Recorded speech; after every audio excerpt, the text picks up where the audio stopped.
Hi there, and welcome to this presentation on the nature of horses. Horses are, in my opinion, one of the most magnificent animals on the planet.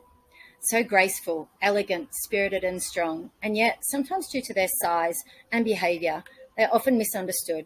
If we are wanting to communicate, teach, and connect with horses, it makes sense that understanding them is very important. I'm not talking about the basic and obvious ears back shows aggression. I'm talking about reading them and understanding them, as we do with people from their words. It is unreasonable to ask the horse to understand our language. Horses have a language all of their own, different to any other animal. They are quiet so as not to draw attention to themselves and to get eaten. When they are sick or injured, they will mask their pain again so they will not be seen as weak and become a target. Horses are full flight species. Their primary survival instinct is to run. They are a prey animal, and as such, they need to run fast to escape being eaten. Unlike cattle and goats who have horns as their defense, the horse must run. Horses are similar to rabbits or deer, where it is important to be free to move. Horses are herd animals. In the wild, they are never alone. This is true of most domestic animals, but horses rely strongly on the combined senses of all individuals of the herd for their safety and defense. A solitary horse is a frightened and unhappy horse. They need company. This is important for us to understand, and it's also the reason they can bond so strongly to humans. Horses have a dominance hierarchy. What does this mean? Animals that live in groups, as wild horses do, have an order of leadership. Some individuals are natural leaders, and others are natural followers. This hierarchy is a way of keeping safe and surviving. It is true of all species that live in groups, but only in the horse is this dominance hierarchy established by way of controlling movement. The lead horse in the wild is usually an older mare, also known as the alpha. The selection of alpha has nothing to do with strength. It has everything to do with control of movement. Whoever controls the direction or speed of another horse is dominant over that horse. This is important to know. This is often pretty subtle, often done by laying back the ears and making an aggressive gesture towards another horse. And the other horse will back off only a step or two, lick its lips, drop its head, and show its submission. We can see a lot of these dominance games less subtly in these ponies. Horses are the fastest learners of all domestic animals. Why? Because the slow learners didn't survive. An animal that depends on flight must be a fast learner. They also have the best memory of any domestic animal, and in fact, all the animal kingdom. Their reaction time is also the fastest of all domestic animals.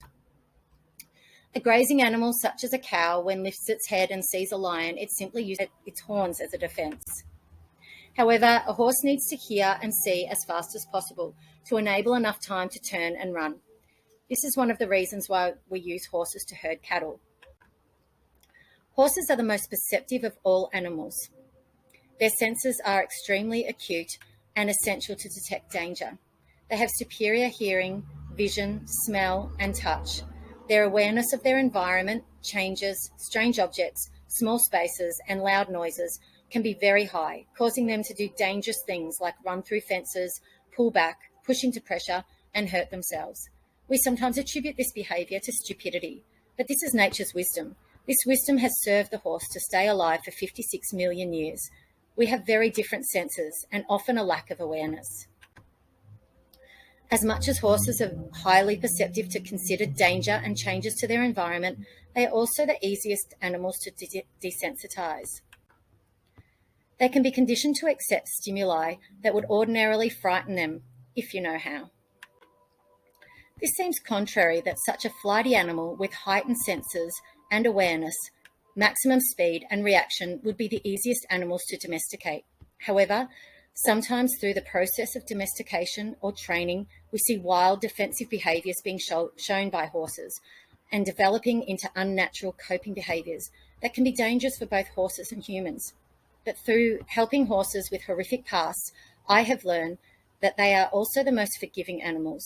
When we understand more how horses learn and think, and we learn their language, we can apply this knowledge in a way that has them trust us. This increases their confidence in their environment and in the tasks we would like them to do. We can then begin to have fun with our horses. Regardless of what we wish to do with our horses, the discipline or end goal, our wildest dreams, When we develop an understanding and partnership with them, it's then not only possible to achieve all these things, we gain enormous harmony with these amazing creatures, where they are just as willing and motivated as us to participate. Thank you for your attention, and I'll see you in the next video.